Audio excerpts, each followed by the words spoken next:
We are live again. Jeez Louise, I'm trying to get my tangled. So I'm gonna set you down for just 1 second, Yang Gang. Let's see. So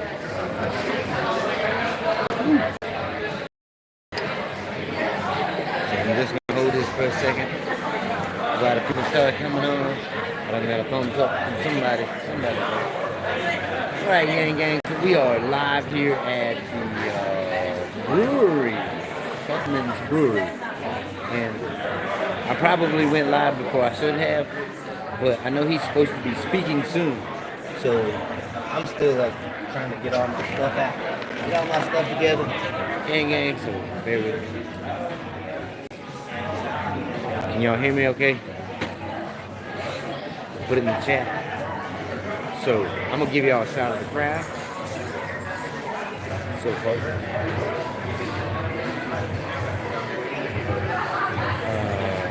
Yeah, we are so glad that you subscribe with the bell notification too. Y'all make sure that you ding that bell because that bell is so important. So now I want y'all to look what I did. Y'all see that, right? I left the damn mount in the car. Maybe Mama Yang Gang can go get it here in a minute. Y'all know who that is? Thank you so much, Mark Percy. Man, we are working hard for y'all today, Yang Gang. I'm telling you, what's the truth? We are exhausted. Little Yang Gang is ends. Oh my goodness. He was, y'all can see him over there.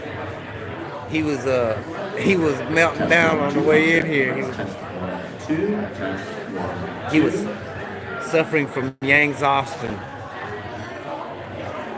He said, he was like, not another Andrew Yang event, no.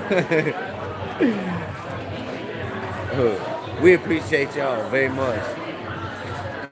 What's up, Alex? Beneath the Surface podcast. Hey, if y'all haven't seen my interview with Alex over there on Beneath the Surface podcast, don't do it now, but y'all go over there and check that out. That was a pretty fun time. What's up, gang? So we got like official media here again. I'm telling you, what's the truth? Man, we have been driving a lot today. Thank you. Appreciate that, Wendy. Yes, y'all get it out there. Hopefully we can I'd like to definitely see, 500 or 600 on here, man. That would be awesome. So I'm having to hold this camera while we're doing this. You are so welcome. You are so welcome. So I'm having to hold this camera right now because I left my mount in the car because I was trying to get in here and get set up, and as you can already see, look, when we were pulling in here, you know what's crazy is there was a sign out front because we look like we're out in the middle of nowhere, right? In New Hampshire, we don't know where we're at. So there's nothing around. All of a sudden you see this sign that says Yang event. And we're like, Yang event? What? Okay, so I guess we're in the right place. And I was like, well, Yang event? Seriously? And then I got to looking, man, there's a lot of cars here out in the parking lot now. A lot of cars. This is more of a Yang Gang event, whereas the ones today were more like undecided voters and stuff like that. And he was talking to a lot. I think you're going to see a little bit livelier crowd here tonight. And hopefully Mama Yang Gang can get my camera mount. So but there's already a good crowd here. And it's all Yang Gang. There may be a few undecided voters here, but I'll take a look. There is Yang paraphernalia everywhere. I'm thirsty, y'all. I'm thirsty. For sure, you can already see the math hats. Yes, y'all, this is the third live stream of the day. And my carrier is probably going to start putting restrictions on me, even though I got an unlimited plan. They cut us off last month. Told us we couldn't do any more because we had overused our data. And I'm like, how in the hell do we overuse our data if we're paying for unlimited plan?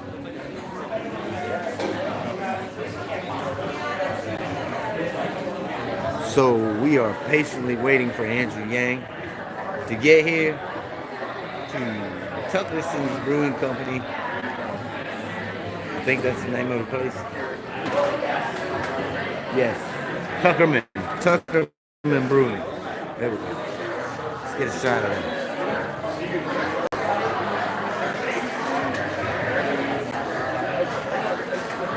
So that's right there. Oh my gosh. Check this out, y'all. Okay, so first of all, please retweet it and get this live stream out there because this is going to be more Yang friendly. So make sure that you get this out. Like, share, subscribe, ding the bell so that you know when we come up there. Whenever we're live streaming or we got a new video coming out, you get notified. Yes, it is a great podium. So check this out. We stopped at Burger King, right? And it literally, this was after the second event.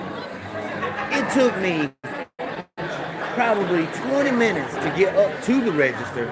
There was one person working the register. Then it took me probably another 15 minutes probably to get my food. I was so hangry at that point that, I was just, and you know what? My first thought was, it is no wonder they are automating these jobs away. You automate the job away one time and you ain't got to worry about that no more. You ain't got to worry about long lines.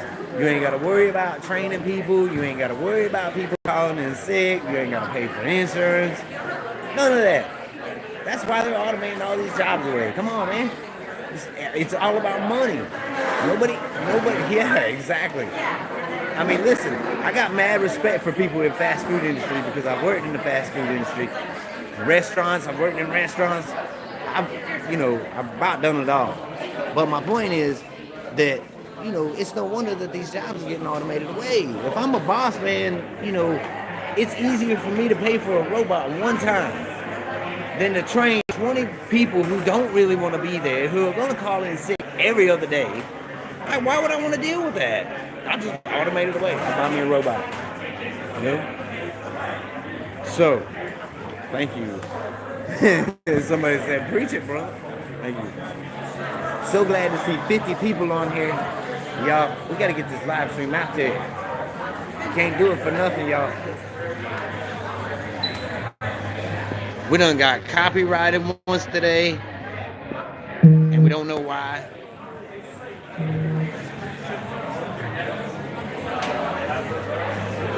Eventually, we ourselves will choose the robots because of convenience. That's human nature. Absolutely. Why not?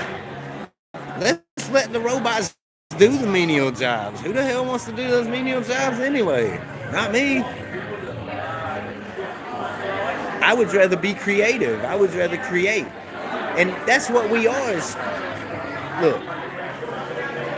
Well, I had to turn the camera back around. That way I feel like I'm at least talking to somebody.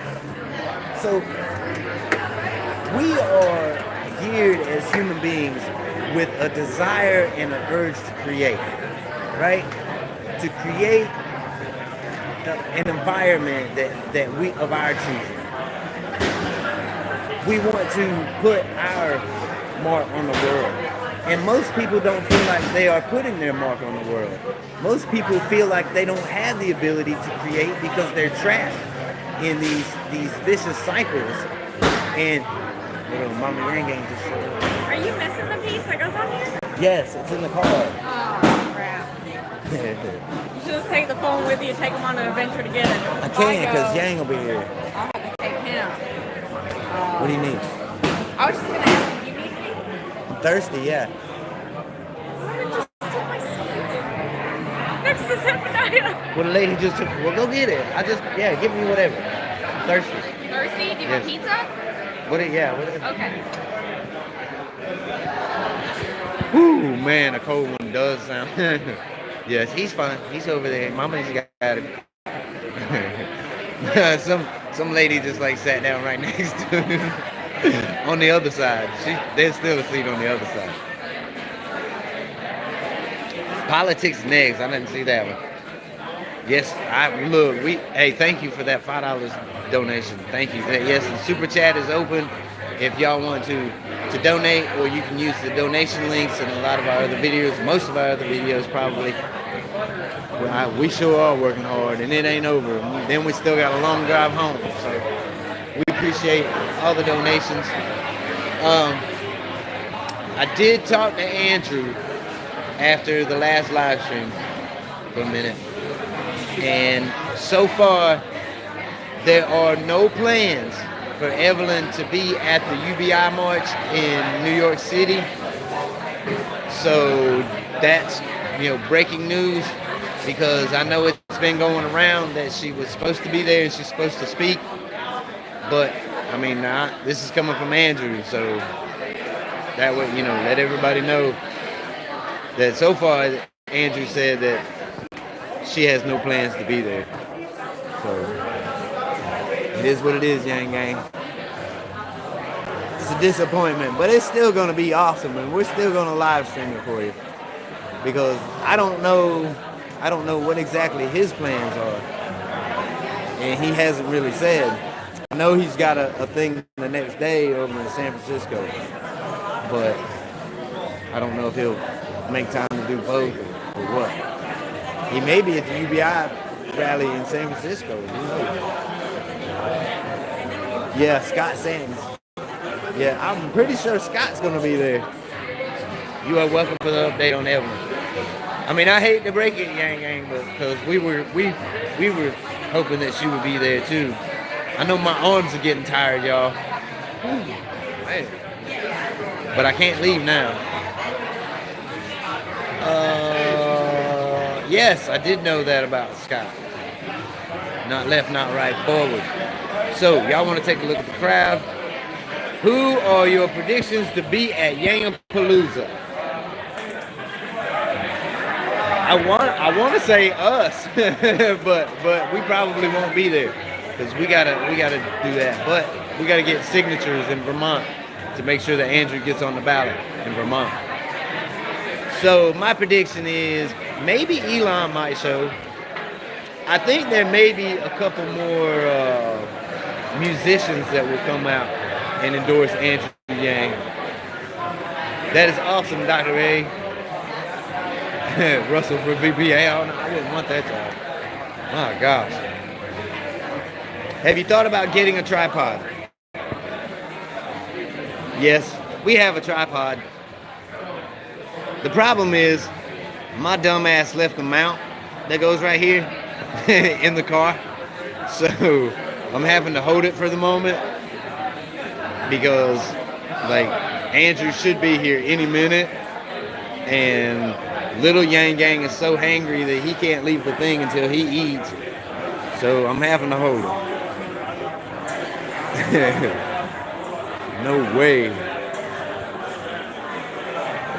I would not. Oh, that is awesome. Picking up another youngster on the way. That is really cool. Yeah, we would like to be there. Y'all make sure that you tweet this out and share it on Facebook. Let's get some eyes on this, because this is more Yang Gang oriented. So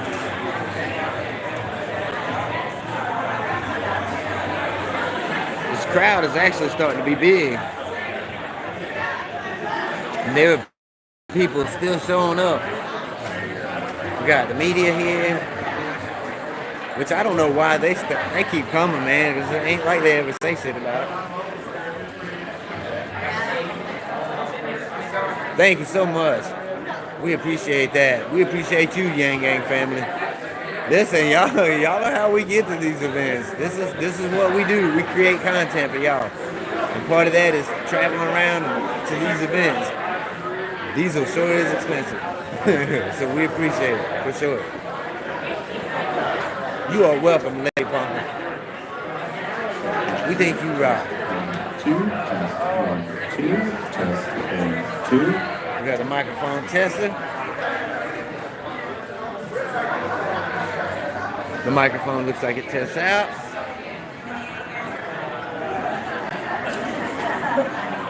How's this live stream coming through? Nice and clear?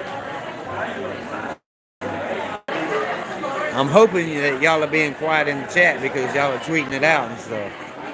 Hopefully that's the case. We appreciate y'all getting the eyes in here.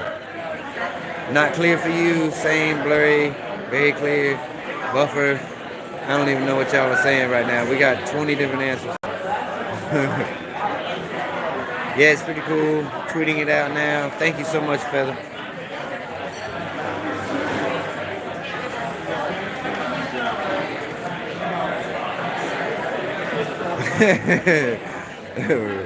No. Hey, did y'all see that we were in the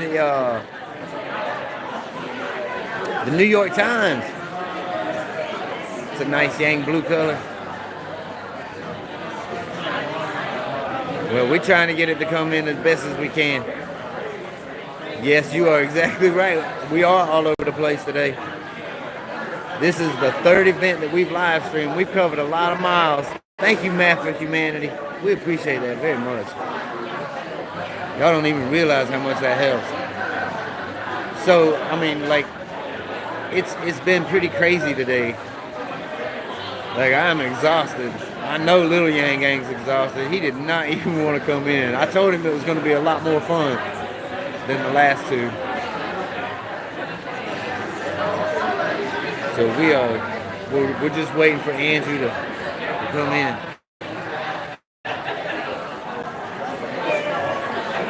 Well, you know,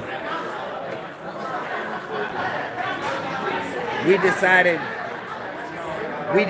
that the most important thing for our family, that our family could do for this country, is to fight for this man to be president of the United States. The things that he's proposing they're the things that my wife and I have been fighting for a lot of years on a lot of other levels. You know, we've been very active, you know, in trying to help the homeless. You know, we've been very active in our activism. You know, we occupy Bank of America and things like that. Because we see the injustices that are out there in the world. And so activism has always been a part of us. And then when we saw, excuse me, I'm going to turn this around because I'm starting to get emotional. And y'all don't need to see that. Y'all already see that enough. So we're going to turn this around.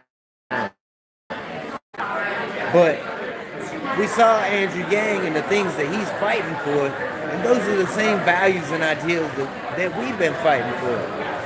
So it made perfect sense for us to gravitate towards him, and we know that the things that he's doing will help humanity on such a massive scale. Like, how could we not, like, do everything that we can to get this dude elected? So yeah. What's up, man? I'm doing good. So, right down the street. It's perfect. right? Okay, so now the last time we talked, you were supposed to be getting up with me, right? That's right. I got busy. I had an appointment. So we've been busy too, for real. So. All right. Okay. So first thing you need to do is say hi to the Yang Gang. Oh, hey, Yang Gang. What's up, guys? And y'all got him. We got him right on here recorded. This guy right here, y'all, we want to do an interview with because there's some things that he needs to tell us. Oh, actually, you can probably just go ahead and tell us right now. Oh yeah, I guess so. Sure. We can talk about it. So, you work in the industry that Andrew Yang is talking about. Yeah, I do. Automation, right? Automation, AI. I specialize in scripted automation, but at our company we have a whole AI department. It's kind of nuts, but we work on these kind of things like car-to-car telemetry, so that between, like, say, Tesla and some other manufacturers, they can kind of do that thing a little bit better, make cars safer, but at the same time, you know. So, basically what you do is you are automating the jobs away. Yeah, we're doing that. It's more cost effective to, you know, like, as I think even Yang said, that you know, the companies can fire the CEOs for not automating these departments. So at a certain point, you know, It's just more cost effective. Yeah. I was just talking about how we went into like Burger King, right? Yep. And it took me 20 minutes just to get up to the register. And I'm sitting here and I'm thinking to myself, this is exactly why we're automating the jobs away. Because it's more cost effective to hire a robot one time Oh, yeah. or an AI to do any, like what you're talking about, Yep. than it is to have people. So let's free the people up to do what they want to do, as opposed to training them to these jobs. Yeah. Yeah, just training where every time. Yeah. The future of stores, vending machines. The future of stores is vending machines. In my opinion, the only jobs that will be left will be mechanics and software guys. That's where we're headed. And then, of course, there's going to be like a regular labor will still be a thing, 100% human will be a thing, but at the same time it'll be dramatically less expensive to use the software. So, okay, let's say that's the case, right? Yeah. One, that makes, Andrew Yang's universal, the Freedom Dividend makes so much sense. Yeah. Because it gives people kind of a basement, right? There's a reason why people in the tech industry support it. Is because a lot of us have that same worry. We're doing these things we don't really necessarily feel good about, but at the same time, for safety, efficiency, that's how we make money. It just makes sense. Yeah. So where do you see humanity in the future then? Jeez, how far forward? Right. Cyborgs were already there, right? Your phone tells you what the weather's going to be. So, are we not already there? Like, how much is our lives improved by the AI that's already going on today? I mean, it's only going to get, for software engineers, it's only going to get better. But for everyone else, I don't know. Yeah, a lot of us are worried about that. It's going to be a whole lot of broke folks who don't, or fighting over resources. Yeah. So it just makes sense. We can either go the Mad Max route, or we can go the Star Trek route, Right. and become a more advanced civilization where we all kind of, do our thing as the human race, as opposed to being races of people on Earth. We're one race, the human race. Yeah. So Somebody's got to put people first. absolutely, what you just said is 100% right. Somebody's got to put people first. Thank you so much for your time, man. Yeah. Thanks so much, bro.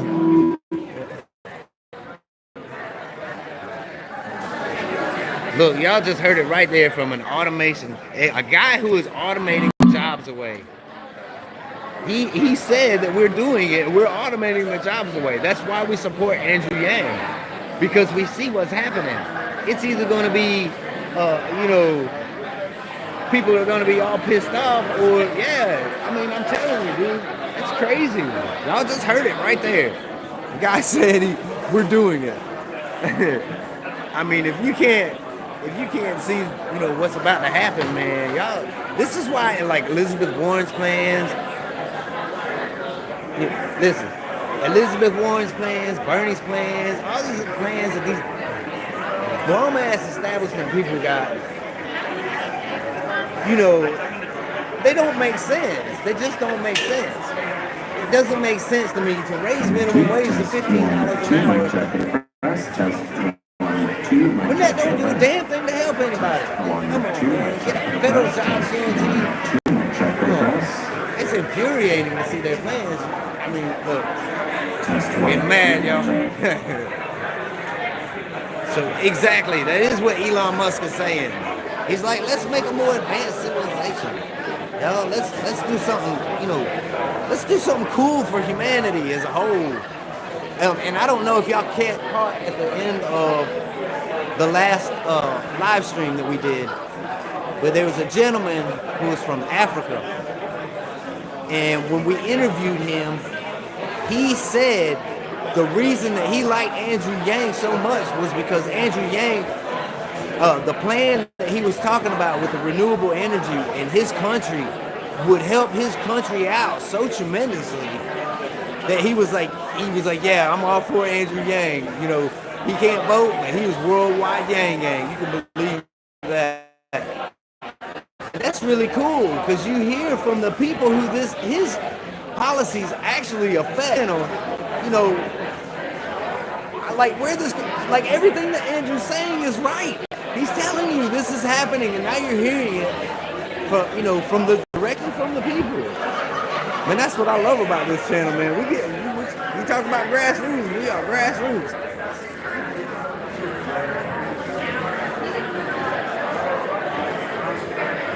All right, get that turned around.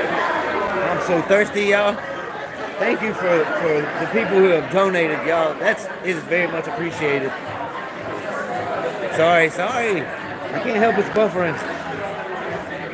I'll try to stop moving so much. I don't know if that helps or not, but am I going to?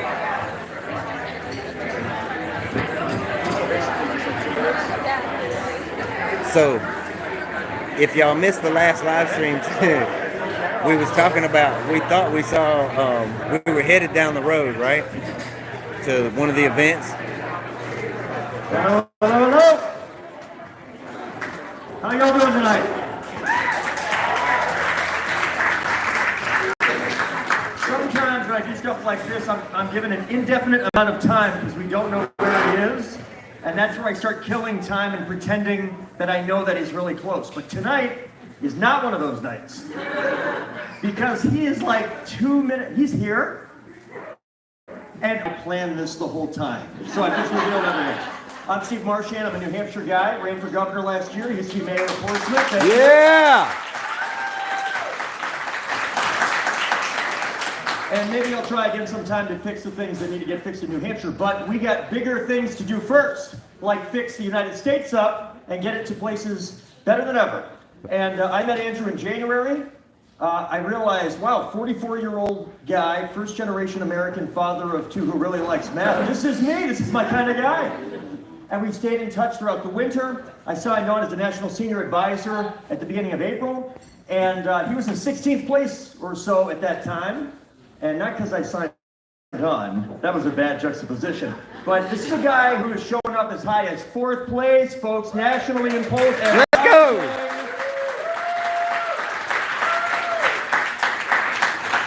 Raised $10 million in the third quarter, most of it in the last half of the third quarter. We're going to do better than that in the fourth quarter, and that communicates to the world that we are here for the long run because we're not here to just make a statement. We are here to make a difference to elect the next president of the United States. And guess what? He's here. Let's go, Andrew. Andrew Yang. Let's go, Andrew.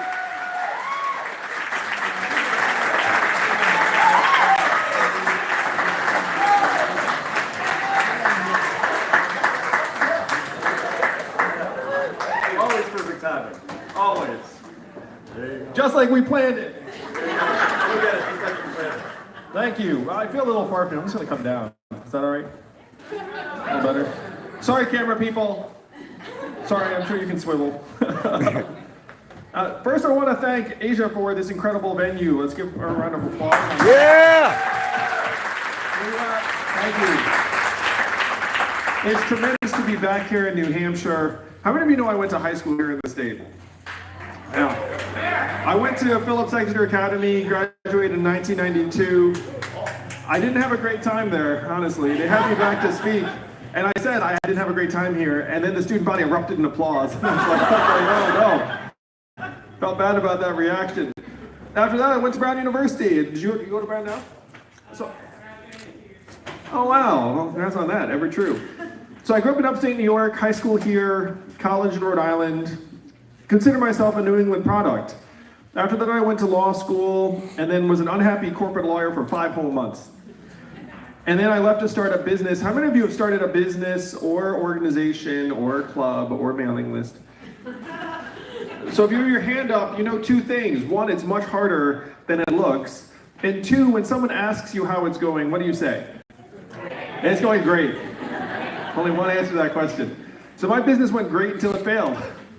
My parents told people I was still a lawyer because they found that easier. They're also Asian. But I've been bitten by the bug, and I said I want to try and get better at building businesses and enterprises. So I worked in startups for 10 more years, and I became the head of an education company that grew to become #1 in the United States. It was bought by a bigger company in 2009. How many of you were here in New Hampshire in 2009? I can't believe this is already 10 years ago. How was the aftermath of the financial crisis in this part of New Hampshire? Oh, how old are you? She's like shrugging. You're like, I don't know. How old were you at that point? She was 2. That's funny. I had a front row seat to the financial crisis, and I thought I had some insight as to why it had happened. It was because so many of the wannabe whiz kids I'd gone to Exeter and Brown and Columbia with had gone to Wall Street and created these exotic financial instruments, these derivatives, these mortgage-backed securities that had crashed the economy. And I thought this was a total train wreck. And so I thought, well, we need to find better uses of our energy and ambition than heading to Wall Street. So I quit my job. I started a nonprofit called Venture for America. Started calling rich friends, asking them for money. They enjoyed those calls. So raised some money and launched a nonprofit that helped create several thousand jobs around the country in Providence, Rhode Island, Detroit, St. Louis, Cleveland, Baltimore, Birmingham, New Orleans, cities around the country I thought could use a boost. I thought that would be the antidote to the financial crisis. I was an entrepreneur and said, you know what we need is more small businesses. Businesses like this one, this brewery. I mean, how many people does this establishment employ? 20, that's what I'm talking about, right? 20 good, solid, accessible jobs right here in Conway. And so that was the vision, is if we get more small businesses getting started around the country, that would be the antidote to what I thought had happened with the financial crisis. Now, unfortunately, when I was doing this work, I was blown away by how deep the problems are. How many of you grew up here in New England? It seems like most everyone. How about Midwest? South? West Coast? Look at that. Always people from other parts of the country. I had never been to a lot of the areas. I felt like I was back at 16. You were probably friends and neighbors who part of the state. Not true? We're doing a miss? That's good to hear. I mean, obviously, I'm happy to be wrong on that. Anything else, to me, it was a giant red flag where tens of millions of our fellow Americans decided. And if you turn on cable news today, why would you think that he won in 2016? Why do you think he's our president? He's a salesman. Salesman, Facebook, Russia. Not enough people voting. Our education system's not working. Electoral college, the FBI, Hillary Clinton, fear, racism. All of these things mixed together into a cocktail or a stew, depending on your taste. But I'm a numbers guy, and when I dug into the numbers, there was a very clear and direct explanation for why Donald Trump won. We've automated away 4 million manufacturing jobs in Ohio, Michigan, Pennsylvania, Wisconsin, Missouri, Iowa, and other states over the last number of years. We got rid of 30,000 manufacturing jobs right here in New Hampshire. And many of you saw that happen in other parts of the state. There's a direct line up between the adoption of industrial automation in a voting area and the movement to Trump. If you have a plant close and the jobs disappear, blue goes to red awfully quickly. And if you look at that list of states that I just rattled off, those were the swing states that Donald Trump needed to win and did win. He won every one of them, even Wisconsin. Unfortunately, what we did to the manufacturing jobs, we are now doing to other parts of the economy. How many of you have noticed stores closing around where you live here in New Hampshire? And why are those stores closing? Amazon. Amazon's soaking up $20 billion in business a year, causing 30% of America's stores and malls to close for good. How much did Amazon pay in taxes last year? 0. That's right, New Hampshire, that is your math. 20 billion out, 0 back. The most common job in most of the country is working in retail. The average retail worker is a 39-year-old woman making between $9 and $10 an hour. What is her next move going to be when the store closes? That was a dog. That's going to my eye. I was like, I think that was a dog. So the question is, what does that worker do? We're not sure. When you all call the customer service line of a big company, you probably do the exact same thing I do. You probably pound 000, say human, or representative, until you get someone on the line, right? Raise your hand if that's what you do. Yeah, we all do it. We hate the software. In 2 or 3 years, the software is going to sound like this. Hey, Andrew, how's it going? What can I do for you? It'll be seamless, delightful, maybe a little bit sexy. You might not even realize it's software if you don't know.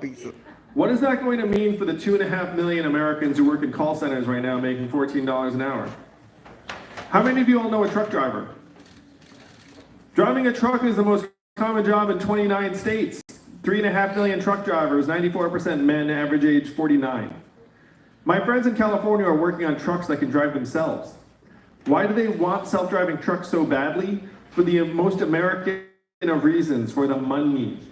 $168 billion a year in potential cost savings if they can automate away truck driving. That's a lot of money. That's almost an unthinkably large amount of money.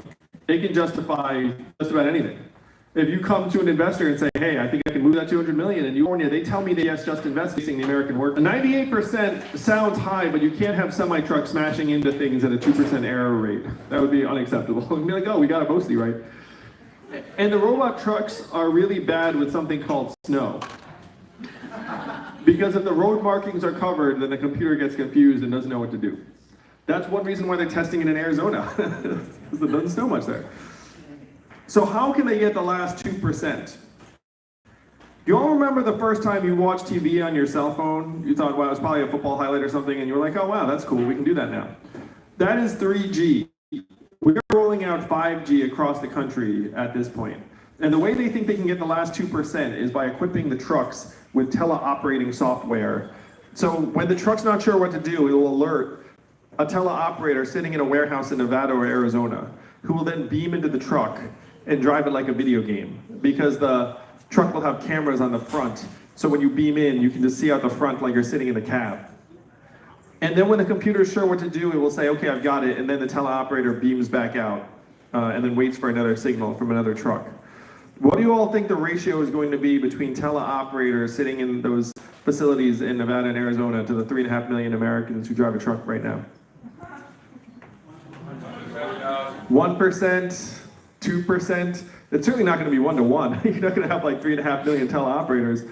And so what's that going to mean for the 3.5 million truckers, or the 7 million Americans who work in truck stops, motels, and diners that rely upon the truckers getting out and having a meal every day? Only 13% of truck drivers are unionized. There's not even a huge negotiation going on. 87% of them are sole proprietors. Many of them took out loans to buy their own truck. They maybe bought a few trucks, hired a few drivers. Imagine having your life savings in trucks, and then all of a sudden a robot truck hits the highway and never stops. A human truck driver has to stop after 14 hours to get out and go to sleep, and that's required. Like even if they wanted to drive a 15th hour, the truck will freeze up on them. The robot truck never needs to stop. We're talking 5 to 10 years before these things hit the highways. Donald Trump is not the cause of all of our problems. He's a symptom. He's a manifestation of the fact that we're going through the greatest economic transformation in our country's history, what experts are calling the fourth industrial revolution. When is the last time you heard a politician say the words fourth industrial revolution? Just now. And I'm barely a politician, New Hampshire. I'm an accidental politician. The first thing I did was not run for president. I actually went to our leaders in Washington, D.C. I said, what are we going to do about the fact that Americans don't understand that it's not immigrants that are causing dislocations around the country? If you go to a factory in Ohio, you don't find wall-to-wall immigrants, you find wall-to-wall robot arms and machines. Same with an Amazon fulfillment center. So what are we going to do to let our country know that this is a massive transformation and we need big changes? What do you think the folks in Washington, D.C. said to me when I asked them, what are we going to do? The 3 answers I got. Number 1, we cannot talk about this. Number 2, we should study it further. And number 3, the most common was, we must educate and retrain all Americans for the jobs of the future. Which sounds very laughing. It sounds very responsible, but then I said, hey, I looked at the studies. Do you all want to guess how effective government-funded retraining programs were for the manufacturing workers that lost their jobs in the Midwest?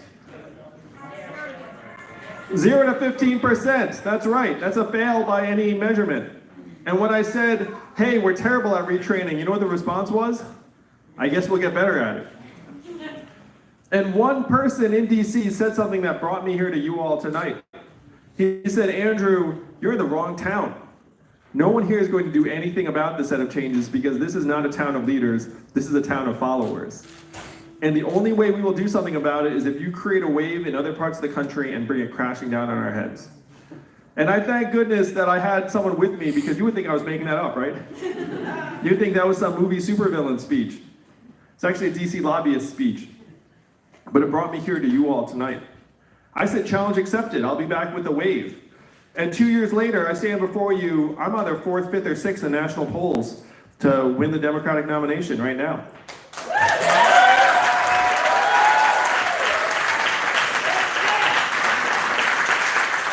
Thanks to some of you here in this room, we raised $10 million in the third quarter in increments of only $30 each. So my fans are almost as cheap as Bernie's. But there are a lot of us. So how do we create this wave and what do we do with it? I have to say, I love campaigning here in New Hampshire because you all are superpowered. You don't feel it necessarily because you're just living your lives, just like doing your thing, and then occasionally a presidential candidate comes through. How many presidential candidates have you seen this cycle? Go ahead and do a show of hands. So that's 6, it'd be like 10, 5, 1. I appreciate the ones because it means you came out to see just this candidate. It makes me very happy. But twice, twice. I do remember you, thank you. So the reason why candidates come through is because we know the power you all have. Do you know how many Californians each New Hampshire voter is worth? 1,000 Californians. So how many of us are here in this room tonight? Let's call it, what's the fire code here? 2,000. The fire code's 90? All right, so 89 people are here tonight. That's the equivalent of 2 football stadiums full of Californians here tonight.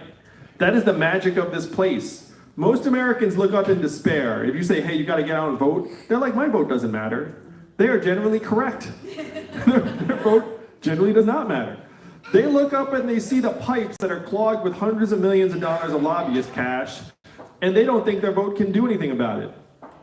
Your vote can do something about it. You get enough people here in New Hampshire behind a new vision, we can flush the pipes awfully quickly and have a new trickle-up economy for our people actually become reality just like that. This is a magical place, one of the only places where democracy actually works the way it was intended. Most of the rest of the country does not. Most of the rest of the country, it's locked up. So the question is, what do you do with this power of yours? What is the vision? If you were here tonight, at some point you heard this. There's an Asian man running for president who wants to give every American $1,000 a month. Remember the first time you heard that? And the first time you heard it, it sounded like a gimmick. It sounded too good to be true. It sounded like it would never happen. But this is not my idea. This is a deeply American idea that's been with the country since our founding. Thomas Paine was for it. As a founding father, called it the citizens' dividend for all Americans. Martin Luther King fought for it in the 60s. He called it the guaranteed minimum income, and it is what he was fighting for the day he was assassinated in 1968. 1,000 economists, including Milton Friedman, endorsed it in the 60s, and it was so mainstream it passed the U.S. House of Representatives twice in 1971 under Richard Nixon. It's called a Family Assistance Plan.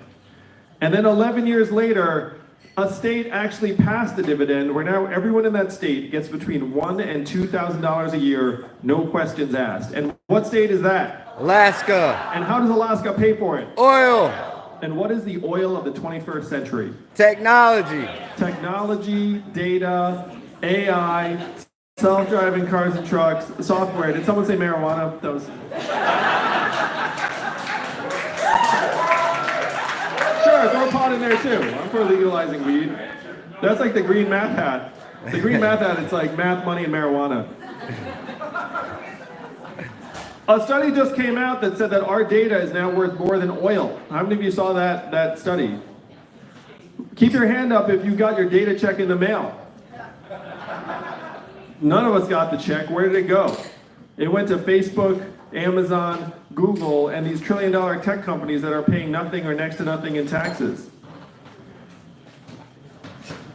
If we get our fair share, even the tiniest slice of every Google search, every Facebook ad, every Amazon sale, and every robot truck mile, we can easily afford a dividend of $1,000 a month for every American.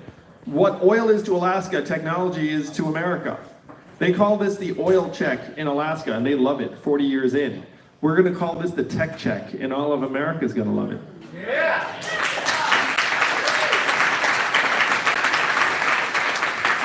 And after we have this dividend, thanks to you all, and everyone's getting an extra $1,000 a month, how are you going to spend it in real life? Rent, student loans, heat, maybe an extra beer at this establishment, am I right? How much of the money will stay here in New Hampshire? Most all of it. A little bit of it will float up to the cloud. You'll get an extra blender on Amazon, maybe upgrade the Netflix subscription, but most of it will go to car repairs and daycare and beer and Little League signups and local nonprofits and cultural organizations. This is the trickle-up economy that we can make reality very, very quickly. It will make us stronger, healthier, less stressed out, mentally healthier, will improve graduation rates, will improve our relationships, will bring down domestic violence, will bring down hospital visits. And we can make this happen. We have to make this happen, particularly because rural areas right now are getting depleted and devastated by the 21st century economy. If you have children who are being brought up in a rural area, they feel like they have to leave in order to access certain opportunities. And then you have your property taxes continue to creep up because you're losing population. And then there's this negative spiral. Because you have your property taxes go up, you look around, it's harder to sell your house, and then the population continues to head in the wrong direction. That is the reality for many rural areas in this country, and we have to reverse it. The way we reverse it is actually make the economy revolve around us, the owners and shareholders of this society. It's actually the only way forward, because the changes I'm describing are about to pick up steam. If you think it's bad now, is when artificial intelligence leaves the lab. I spoke to a group of 70 CEOs in New York City a number of weeks ago, and I asked them, how many of you are looking at replacing your back office workers with artificial intelligence and software? Guess how many hands went up out of 70? All 70. All went up. The fact is you could fire those CEOs if they weren't looking to replace their workers with AI and software. That is the system we've built, and we need to redesign it to work for us as quickly as possible. GDP is at record highs right now in the United States of America. Unfortunately, also at record highs, stress, financial insecurity, student loan debt, even suicides and drug overdoses. It has gotten so bad that America's life expectancy has declined for the last 3 years because suicides and drug overdoses have overtaken vehicle deaths for the first time. Do you all know the last time America's life expectancy declined 3 years in a row? The Spanish flu of 1918. You have to go back 100 years to a global pandemic that killed millions to find a period in American history that America's life expectancy declined for 3 years in a row. We are in Spanish flu territory now because of suicides and drug overdoses. GDP is going up and our life expectancy is going down. Which should we listen to? And I talk about my own family. My wife is at home with our 2 boys right now, one of whom is autistic. What does her work figure out in GDP every year? Zero. Zero. And we know that's perverse. We know the work she's doing is among the most challenging and vital in our society today. So the question is, if GDP is leading us off a cliff, which it is, self-driving trucks will be tremendous for GDP. It will be terrible for many Americans. What should we do to modernize our economic measurements to actually correspond to how we are doing? If I said something got better here in New Hampshire, and that would actually make you happy, what would it be? Income and affordability. Yeah, that would help. You'd be excited about that. Reducing the addiction rate. Yeah. Mental health and freedom from substance abuse. If that went up, you would literally be happier about it. Childhood success rates and education levels. How about clean air and clean water? If I said that got better, you'd be like, yes, that would be exciting. How about proportion of elderly Americans who can retire with dignity? We're quickly becoming a country where you're going to work until the day you die. I have no desire to walk into a convenience store and see senior citizens working there just to survive. We can do much better than that for our young people, for our older generations, and we have to. I have parents too. My grandmother actually right now is she's in her last days. She's 95. She's had a very full life. But I'm very conscious of the fact that we need to make sure that we actually build an economy that works for retirees and make sure people can retire with dignity. So these are the measurements that would actually correspond to how we are doing in the 21st century. And as your president, it will be my delight to go down the street to the Bureau of Economic Analysis and say, hey, GDP, 100 years old, out of date.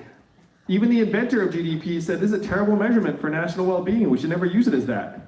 He said that 100 years ago, and here we are still like writing it, to our own detriment. So I will update it, and then I will present the real statistics to you all at the State of the Union every year. I'll be the first president to use a PowerPoint deck at the State of the Union.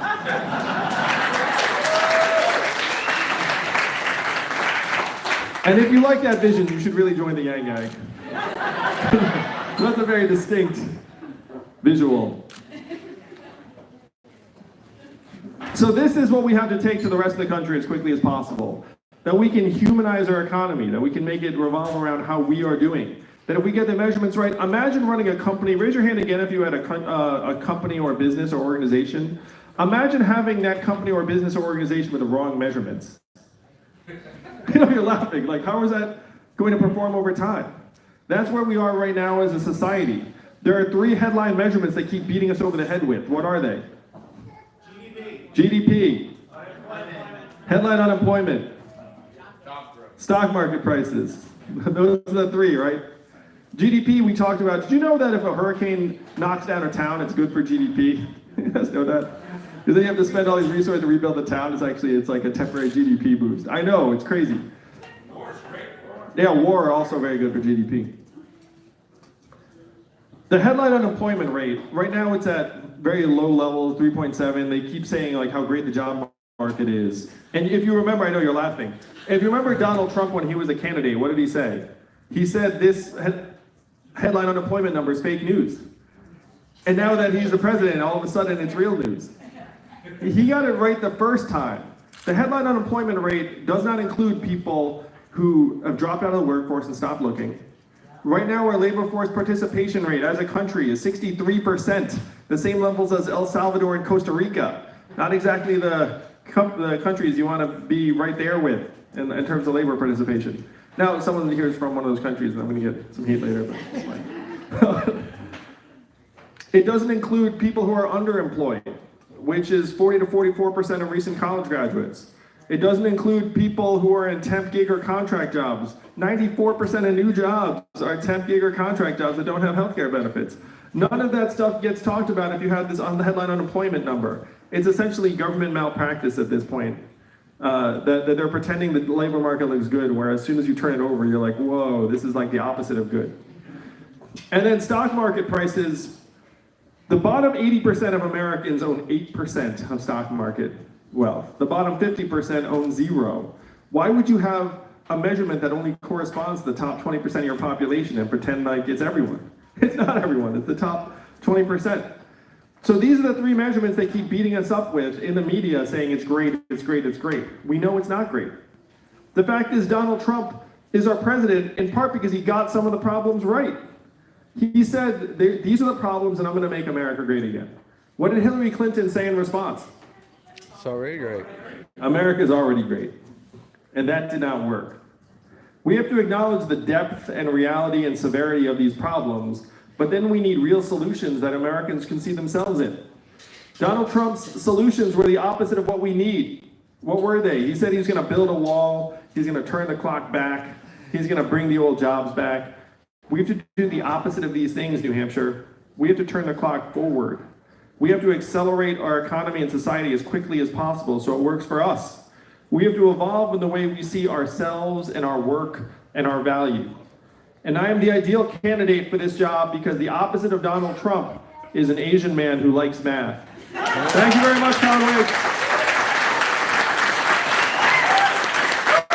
Thank you. you. Let's make America think harder and win in 2020. Let's go. It's not left, it's not right, it's forward. And that is where you are going to take us in 2020. I love New Hampshire, I love being here, and I'd love to take some questions. Yes, Miss, I'm going to run the mic to you. Q&A. Q&A. Oh, I'm doing it. It's Like, too late. share, subscribe, donate if you can, y'all. Donate if you can. Hi. Welcome. I'm also Exeter. Yep, so. Yeah, UNH after that, know that. But anyways, I want to hear what you have to say about education. I mean, we've got students, would you say 2 years out of Brown, drowning in debt perhaps? But I've got my daughter graduated a couple years ago from college, drowning in debt, and is actually regretting her college education because she's not able to find the jobs she needs to be able to both afford to live and to pay back loans and such. We've got schools that are dropping programs like art, there, and home economics, which my mom was a teacher down in Dover area, home economics. Kids don't know how to write a resume. Kids don't know how to balance a checkbook. Those kind of common sense life skills. Those programs are being dropped. What's your stance? Yeah, I'm gonna hear it. Maybe a little bit.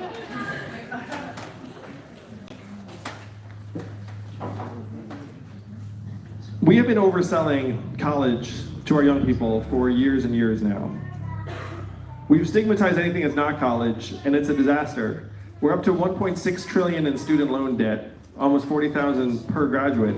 And again, if you graduate from college, there's a 40 to 44% chance that you're going to do a job that doesn't require a degree anyway. There's a 41% chance that if you start college, you're not going to finish in 6 years. And it's not like the school gives you a refund. They're not like, oh, you didn't finish, here's your money back. So you get the debt and no degree, and there are millions of Americans who are in that boat. So how do we fix it? We have to attack it at every level.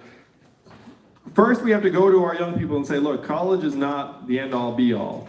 And we have to build up vocational and technical and apprenticeship tracks at the high school level. Let people know that these lead to really good, well-paying, solid jobs. Only 6% of American high school students are in technical tracks today. You know what that percentage is in Germany? 59%. Think about that gulf. And there are millions of unfilled jobs that Americans would love to take on if they had the right training. The problem is that at the high school level, it's easier just to throw some textbooks and a teacher in a classroom than it is to have like a shop or a relationship to a technical training facility that actually helps push you down that path. And so of course we're doing the easy things even though it's cutting our kids short. Why is college 2.5 times more expensive now than when I went to school? Did it get 2.5 times better? No, it did not. So you would think it's the facilities, but it's not. That's not the main cost driver, because when you build a fancy building on these campuses, generally you can get someone rich to give you some money for it. There are two main reasons why college has gotten so much more expensive. One is that states have cut back aid, but that is not the main driver. The main driver is that the proportion of administrators in universities has gone up 200%, even as the price has gone up 250%. You see that relationship? And so you have to get the cost down for these colleges and say, look, these administrators don't actually impact the student experience in a meaningful way. Like the fact that you've larded up your bureaucracies to this level, then pass the cost along to Americans is not acceptable. So we need to pressure colleges to get the cost down to historic norms. And the way to do that is to tie government aid and even their tax exempt status to their administrator to student ratio. Say, look, you have to get it down to a level it was, let's call it in the 90s. And universities will say there is no possible way we can do this. And then they'll say, I have a feeling you'll figure it out. And then lo and behold, they will figure it out, and then we'll find out. It turns out that students had no relationship with like the middle vice dean of whatever. And we're talking about non-faculty administrators, because faculty touch students. But the massive spike in both salaries and employment slots has not been for teachers and faculty. It has been for non-faculty administrators. So we try and get the cost out of college. $1,000 a month would go a long way towards every young person. What percentage of Americans graduate from college right now? 33%. So when we keep talking about college, we're talking about something that's going to directly impact the top third of the population. It's one reason why I'm so passionate about the Freedom Dividend of $1,000 a month for every American starting at age 18. You go to college, partially paid for. Go to community college, technical, largely paid for. Start your own business, you have a chance at it. You want to just figure it out, have a chance to do that too. Take care of a loved one, have a chance to do that too. Instead of just saying, look, we're going to subsidize college to a higher level, that's not going to touch the majority of the population. For people who've already come out of college, we have to own up to the fact that a lot of this $1.6 trillion in student loan debt was immorally generated. It was sold under false pretenses, and we have to give people a way out of the debt. Because we have to look at it, it's very analogous in my mind to what happened when we bailed out Wall Street. Do you remember voting for the $4 trillion bailout of Wall Street? No one voted for that shit.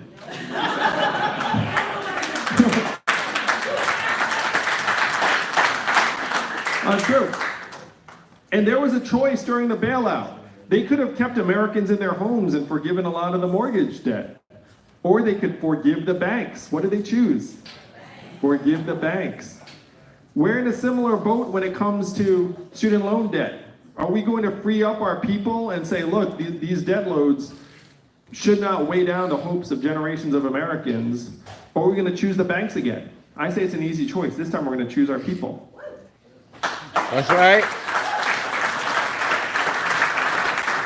And back to the original point about education, at the K through 12 level, there are a few things that it's very clear we should do. Number one, we should pay teachers more, because it's clear that teachers are also clear that we need more teachers, that having a higher teacher-to-student ratio is positive for kids.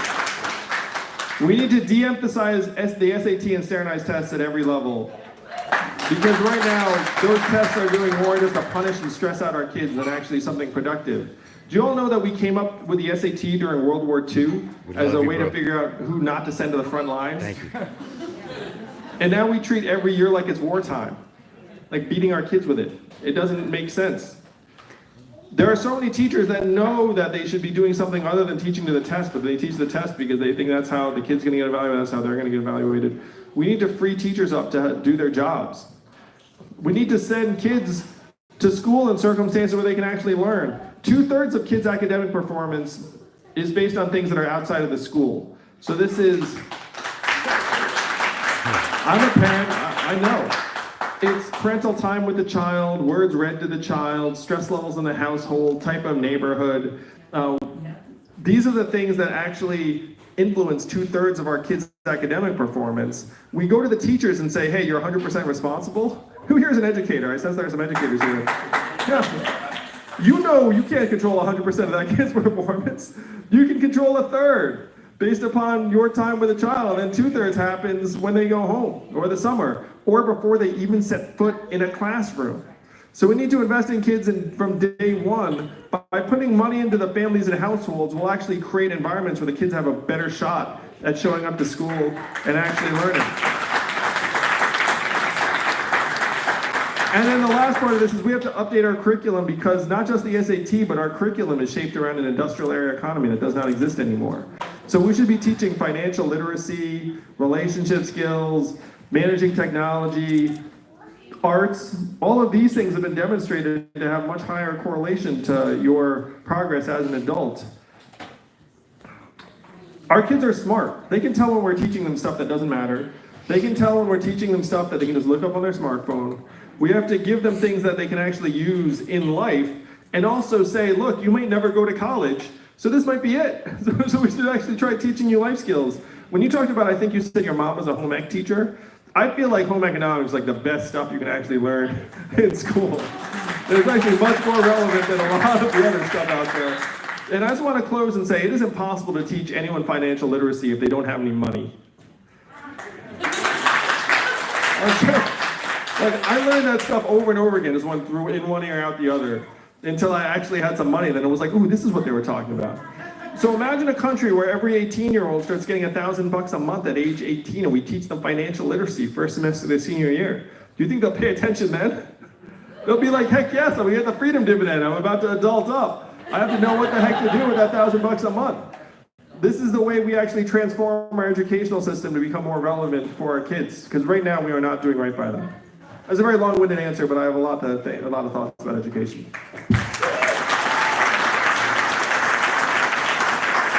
Thanks for the question. Sir in the cap, in the black top, yeah. Oh, way to run on the mic. Two things. Not that I need a mic. One, I think it's important for all of America to understand why you feel that a specific asset class, first of all, I agree with it, but why is a specific asset class going to be forgiven, meaning student debt, as opposed to all the other asset classes? Why not a mortgage or something else? So that's one thing. My second question concerns the dividend. And by my calculations, I'm looking at roughly $2.5 trillion a year.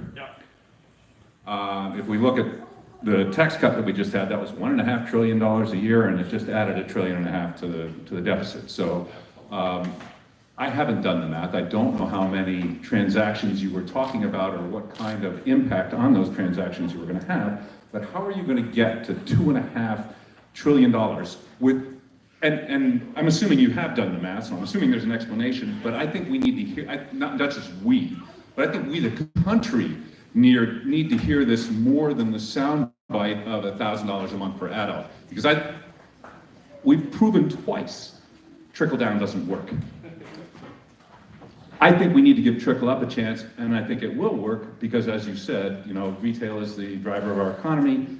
That's where we spend our money. Give me an extra $1,000 a month. I'm going to spend it locally. Give a billionaire $1,000 a month. He's going to do nothing. Zero impact, yeah.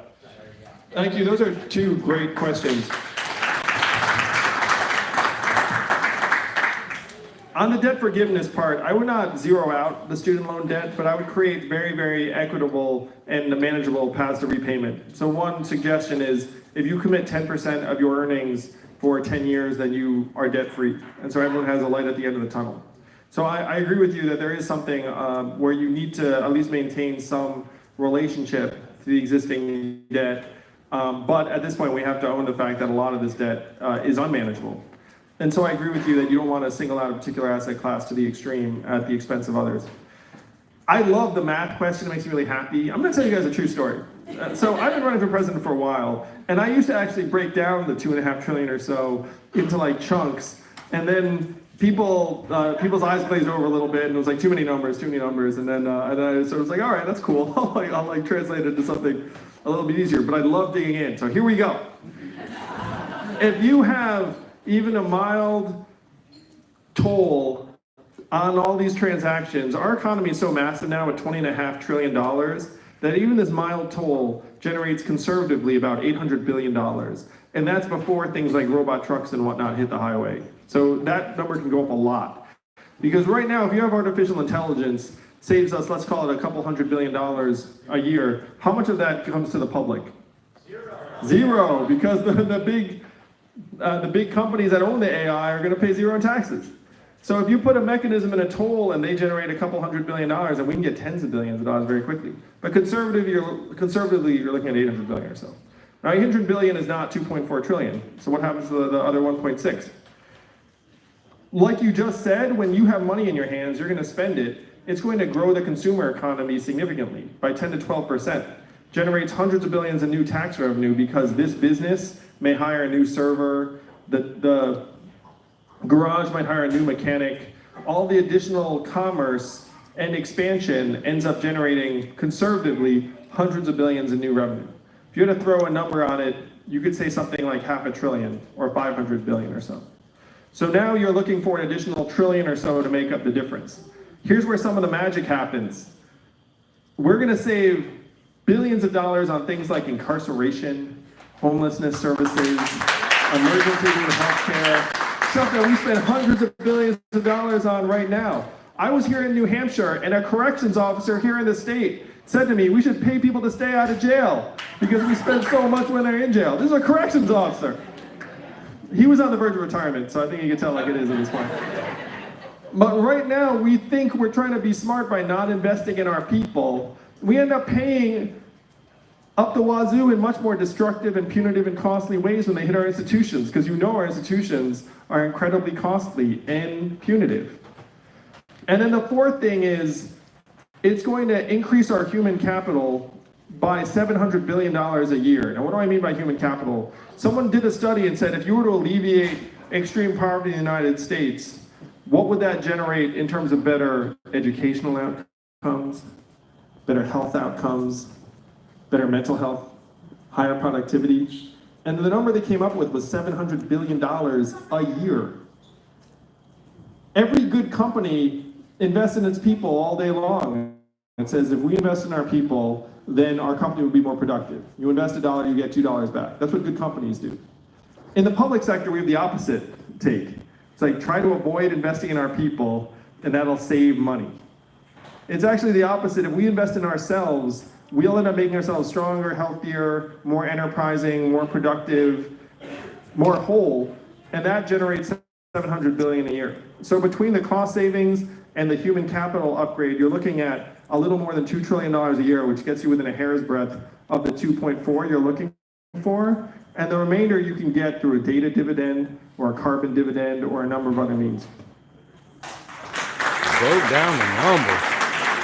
Work then, I'm Andrew. so glad I got to unpack that because it's been a little while. That makes me really happy. Miss, let me give you the mic. So I'm a teacher, and those are my students. So thanks for talking about education. I embarrass them a lot. But in addition, I have a brother who's in the military, who's an Iraq war veteran, and he's still on active duty. And if you're elected president, you will be commander-in-chief. So basically, convince me you'll be responsible for my brother's life. Whoa. That was a big one. Thank you for being a teacher, and thank your brother for his service. To give you a sense of where I am on foreign policy, I've signed a pledge to end the forever wars. We've been in a constant state of armed conflict for 18 years, which is not what the American people want, and it's not what the Constitution intended. What did the Constitution say? Congress should declare war. 2001, Congress said, hey, executive branch, you have authorization to use military force on whoever you see fit. And Congress has essentially washed its hands of these decisions. And the executive branch has been running, in my mind, to excess over the last 18 years. So I would be much more judicious and restrained in using military force. I would rebuild our diplomatic relationships. It was James Mattis, who's not a dove, who's the Secretary of Defense, who said if we spend less money on diplomats, we have to spend more money on ammunition. And to me, that's the wrong move. We should be spending more on diplomats and less on ammunition. We spend $750 billion on our military-industrial complex that we know about, and a lot of that could be spent better in other ways. And so I'm suggesting that we move a significant proportion of the military-industrial budget to infrastructure, which would be an ongoing domestic need that actually enhances our economic productivity and creates many, many new jobs. For your brother, we have to do much more for veterans who are returning from abroad. I talked to veteran groups, and they said something that really stuck with me. They said it's not just that employers aren't looking to give you a hand up. They're actually looking for reasons to say no to you because they think that you're a risk in a way that a non-veteran might not be. And I said, oh my gosh, like that's so dark. But it's generally correct because you know how employers think. Employers aren't like, I'm gonna try and give everyone the benefit of the doubt. They're like trying to just minimize their risk, and they see veterans as unfortunately not the right bet in many circumstances. So we have to try and make it easier for veterans to come back and invest in their opportunities here at home. One thing that's very obvious is that right now their military credentials don't translate to the civilian world. You have people who spend years abroad doing certain forms of work and they come home and that counts for zero, and that doesn't make any sense. So I've already endorsed legislation to make military credentials translate to the civilian workforce when they get home.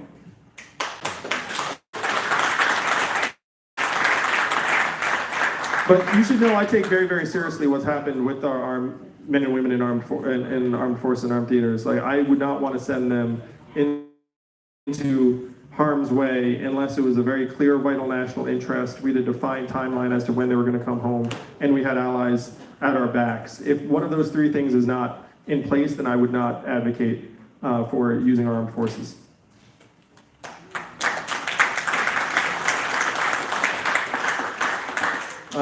Sir. Hi, Andrew. Nice to meet you. AR-15 illegal, correct? When you say illegal, Confiscate? I'm for voluntary buyback. Sure. Point agree that we need to do more in terms of common sense gun safety laws.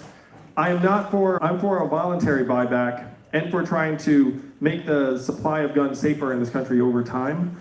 But that does not include anything involuntary or mandatory, because I just don't think it's feasible. I will say that almost 2/3 of gun deaths in this country are suicides. And this is something that we can all agree that we need to try and tackle. And more, we need to do what we can, the last two steps, which is getting a firearm and using it. But then we also have to look at the first steps in the chain, which are what's happening in our families, our schools, our communities, our mental health infrastructure, get people help when they are. At some point in our lives, we would have pressed it because of a moment of weakness or shame or loneliness. I don't want to do that. There's people make people stay strong. But I'm for a voluntary buyback. I'm also for trying to enhance the safety of our gun supply by offering complimentary upgrades to handprint signature guns that only you can fire. Because some gun owners would enjoy that, and if you're a parent, you don't want your kid getting a hold of the gun and using it. And again, this is voluntary, so that if you want a James Bond gun, and we convince you that it's actually cooler that way, but that also would be voluntary, and that would be free of charge. Are you talking about that signature thing? Not the thumbprint. It actually maps to the size of your hand and the grip. So it's not like a print technology. It's like your hand has pressure from certain points, and so it just recognizes your actual grip. It's not a fingerprint scan.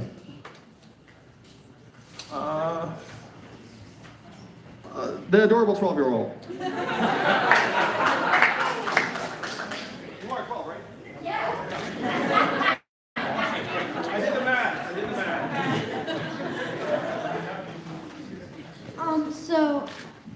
So in the past 60 years, 40% of all known species have been declining. What are you going to do to help with that situation?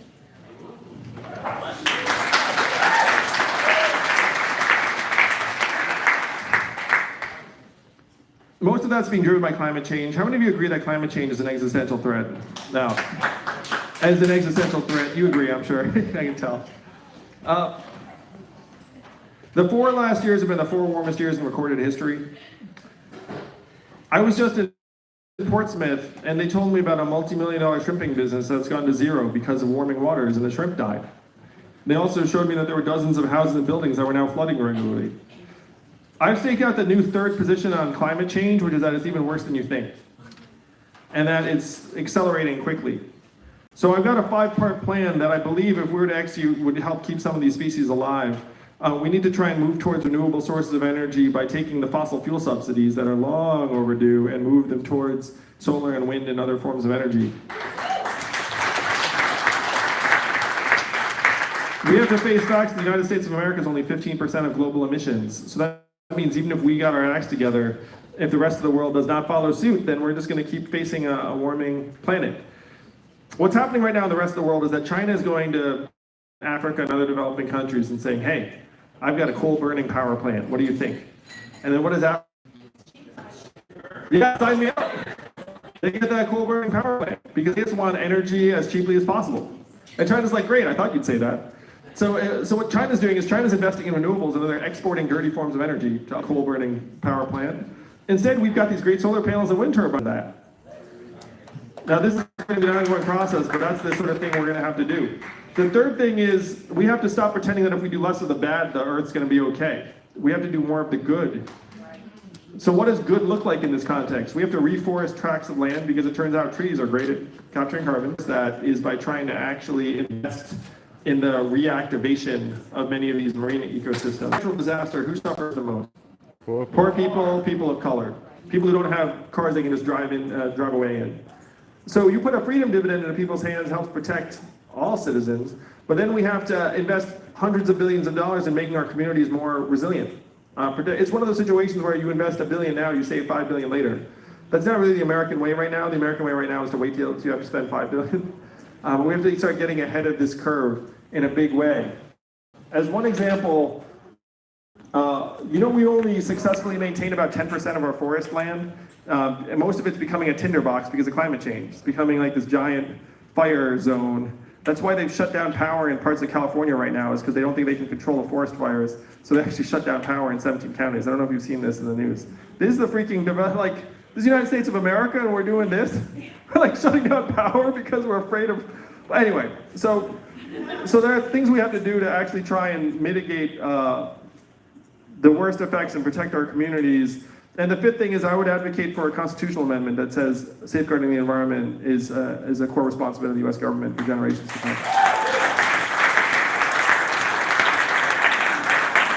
So hopefully we can protect some of these species we're talking about, because we can't have these species dying off on us. You know what the ultimate species we need to protect is humanity here. Shake your head no. Come on, humanity first.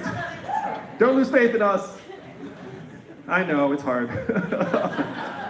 Other questions? Miss, let me get you the mic. Oh wait, Christina's got you. Go ahead.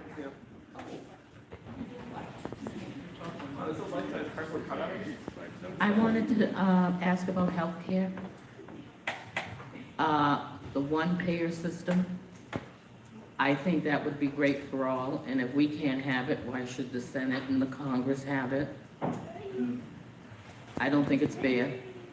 It's not fair. Our healthcare system is so deeply messed up right now. And it's deeply messed up because it's not designed to revenue and profits, humanity doesn't matter. And this is not an area where free market competition will do the trick, because we're not all experts on all forms of healthcare. The pricing is completely opaque and doesn't make any sense. You're not going to all of a sudden comparison shop when you get sick. You just want to try and get the best care you can, and that's true for your loved ones too. So this is an area where the government needs to play a much stronger role. And anyone who doesn't think we have the money to pay for healthcare doesn't know what they're talking about, because we spend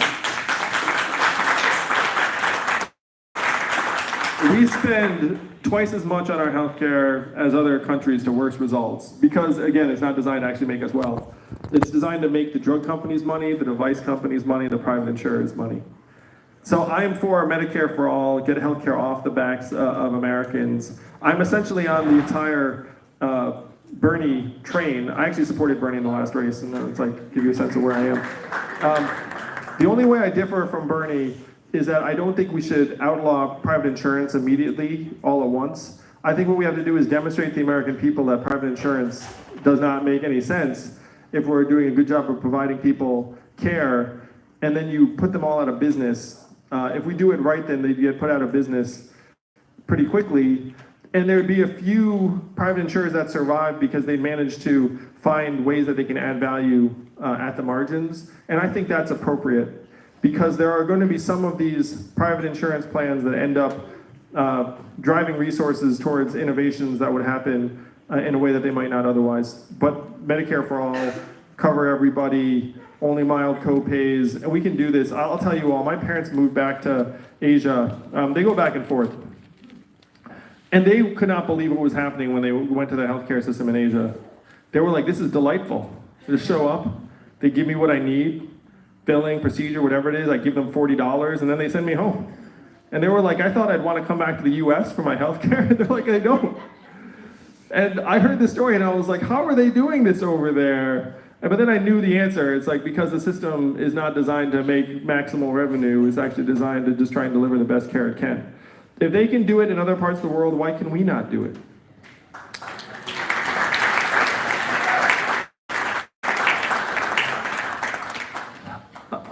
Well, actually, Christina, go ahead and choose somebody for fun. Hi, thank you for your time. Does $12,000 become the new zero? Can you talk about universal basic income and inflation? The Freedom Dividend would be tied to inflation from day one. So it's going to be $1,000 a month in year one, and then let's say there's 2% inflation, you get $1,020 the following year, because $1,000 is not $1,000. There's nothing magical about $1,000 that way. The goal is to get the buying power into our hands, and it will rise with inflation. I think that was your question. Yes. I'm going to address a bigger question that's sort of the subtext of that. Won't $1,000 a month cause prices to go up? Won't it cause inflation? It will not, and I'll explain to you why. Aside from this establishment, where's your favorite place to grab dinner?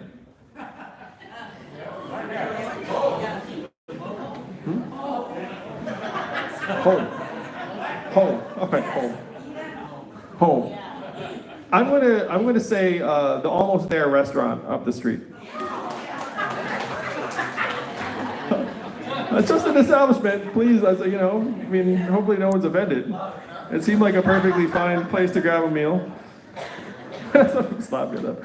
All right, so let's say that Almost There's average meal costs $15, making that up. You all get $1,000 a month, thank you, New Hampshire, I've been president, and it all starts happening in 2021. You go to Almost There to celebrate.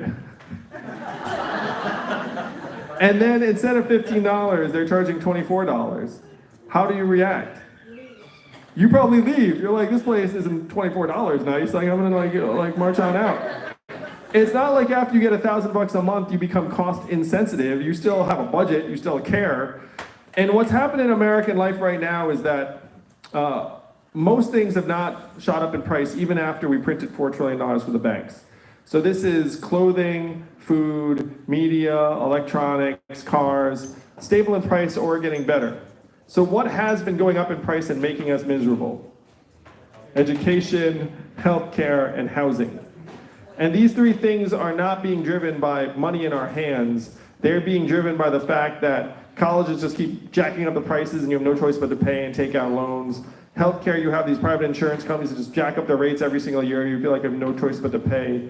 Housing, it's a little different. Housing's because there aren't incentives to create affordable housing options, and there are NIMBYism regs in most parts of the country where they say, hey, we're gonna make it so you don't actually create that sort of housing because we don't like it.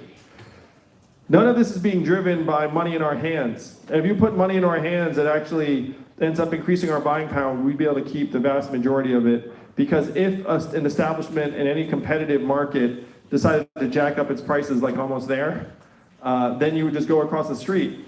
And then all it takes is one business to be like, you know what, I'm not gonna gouge everyone, I'm gonna charge what I can make money on, and then everyone has to follow suit. So that would happen in most every part of the economy. The only parts of the economy it won't happen in are these non-competitive markets of education, healthcare, and housing. So we need separate plans to try and bring down the costs in those areas, because those costs are breaking our backs.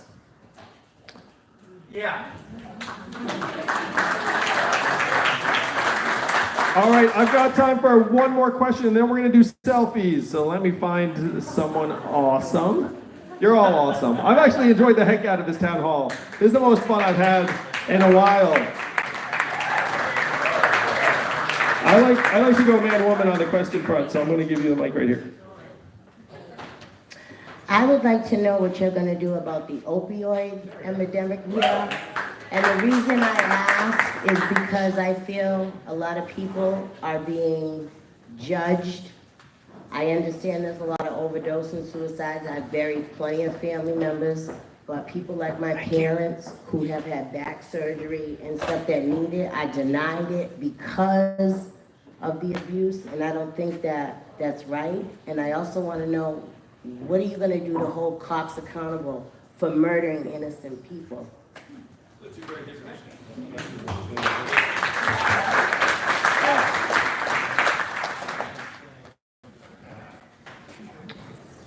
On the police violence front, the goal would be to invest in community training, community-based policing, and try and have it so that there's actually a degree of relationship or trust built up between police officers and the community.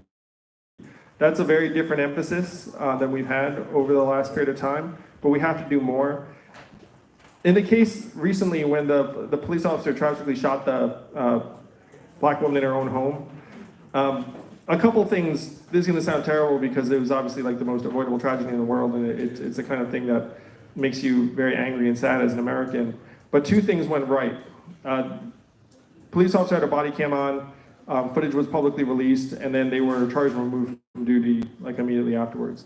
So at least on the extremes, you're seeing some degree of progress. We have to just keep moving in that direction as quickly as possible. It's not an easy answer. On the opiate prescription front, I am really, really passionate about this because I cannot believe what we have let happen in this country. The opiate plague is a disease of capitalism run amok, where you had a company, Purdue Pharma, that dispensed millions of prescriptions around the country and said OxyContin is a non-addictive wonder drug. There was one point where there were more opiate prescriptions in the state of Ohio than there were human beings in the state of Ohio. Think about how extreme that is. And the federal government looked at that situation and said, it's okay. And then eventually the federal government wised up and fined Purdue Pharma $600 million, which sounds like a stiff fine until you realize that company made $30 billion. They got a 2% fine and they killed tens of thousands of Americans ongoing. 8 Americans are dying every hour of opiates right now. So when you see that this is a systemic failure at the highest possible levels, you have to do a few things in my mind. Number one is you have to claw back the billions of dollars that these drug companies made and say this is blood money on American lives and we're going to take it all back from you. And to the extent that we can identify individuals that are culpable, we should throw them in jail. Last time I checked, mass murder is a crime. Yes.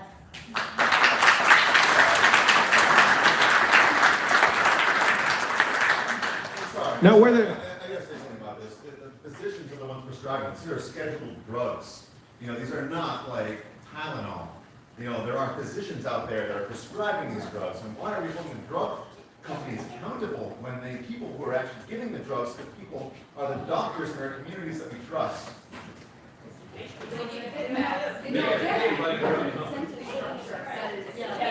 Just to address this briefly, if you look at the internal correspondence on the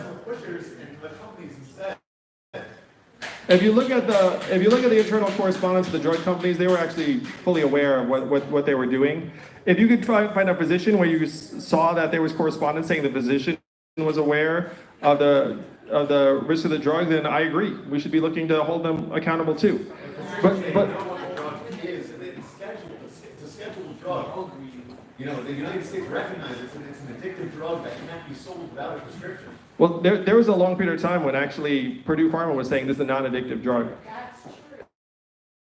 That's the truth. But the people that really need it should not be punished. You know the darkest thing about it is Purdue Pharma, as soon as it went off patent, then they said it turns out this is a highly addictive drug. So they changed their tune as soon as they thought they could make more money going the other direction. But the bigger issue for us now, frankly, the issue that we all care about is how to make our people stronger and well. I'm all for trying to get people. And so there are a few things. Number one, this is not a money problem primarily, this is a human problem, but money should not be the barrier. If these companies made tens of billions of dollars initiating this plague, then we should take the money back and then say we're going to spend it and then some, particularly if you believe, as I do, that the federal government was asleep at the switch, allowing this to happen. This is not a private failing, this is a systemic failing, and this is a disease of capitalism. So what we do is we put resources to work to give our friends and family members and neighbors a fighting chance to get off of these drugs, knowing full well that that is not a dollars and cents problem, because if you go into these treatment programs, you have to go over and over again. It doesn't happen overnight. So then you have to look around the rest of the world. What have other countries done when they were facing the same kind of issue? What they did was they decriminalized opiates for personal use and said, if we catch you with these drugs, we do not send you to jail. We send you to treatment and counseling.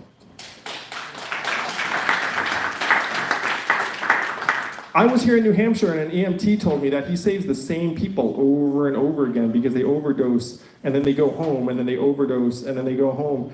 And so he said we need to have safe injection and safe consumption sites so that after we save them, they actually go someplace where they'll actually get treatment for addiction and not die, because this is not something you can necessarily bounce back from. This is something sometimes when you hit rock bottom, there is no return. So if this is a systemic government failing, which it was, then the government has to come clean and say, we let this happen to our people. We're going to put the resources to work to give you all a fighting chance to get well. We're going to criminalize dealers, but not users. So if you're selling these drugs for a personal profit, then we're going to nail you. But if you're just an addict, then we're going to try and get you well. and will give people a fighting chance to try and get well over time. When Portugal and other countries decriminalized these drugs, they saw abuse rates go down, they saw overdose rates go down, they saw people get healthier more quickly.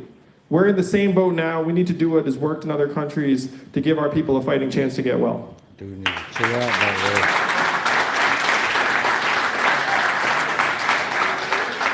there. All right, so we have a choice between questions and selfies, and I think we're going to choose selfies. Thank you all very much, Conway. Looking forward to meeting you in person. You all are the best. Let's make history together in 2020 and win this whole thing.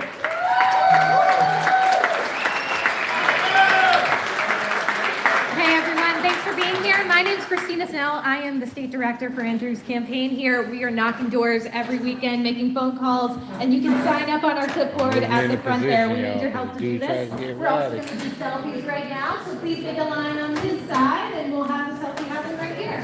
Thanks for being here.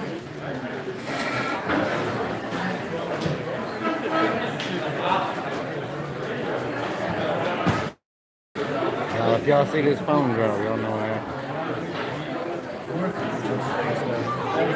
This dude looks like he's all stuff.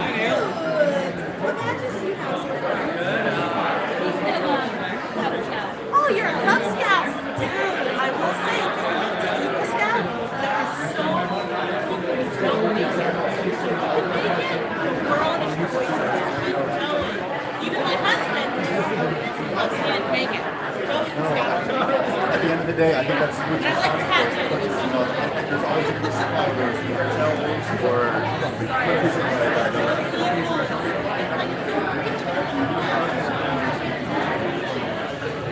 well, for sure. I mean, and there's some authority in our society too. So, absolutely. Hey, thanks so much. My wife, Ann.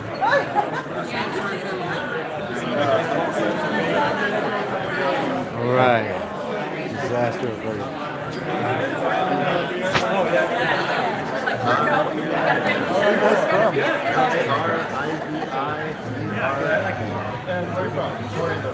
We live in Chicago. Yeah, 159. Oh, nice, man. That's my wife, Leanne. Pleasure. Yeah, dude. Originally from California. Thank you.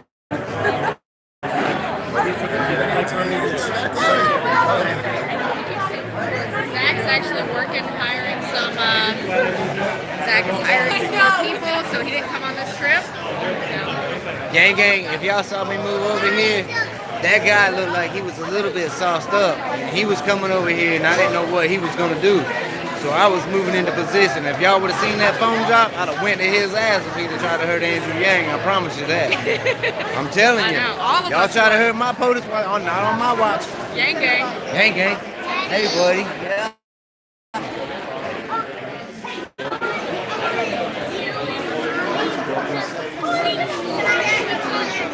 All right, we will do that. Let me go get all of our equipment up, okay?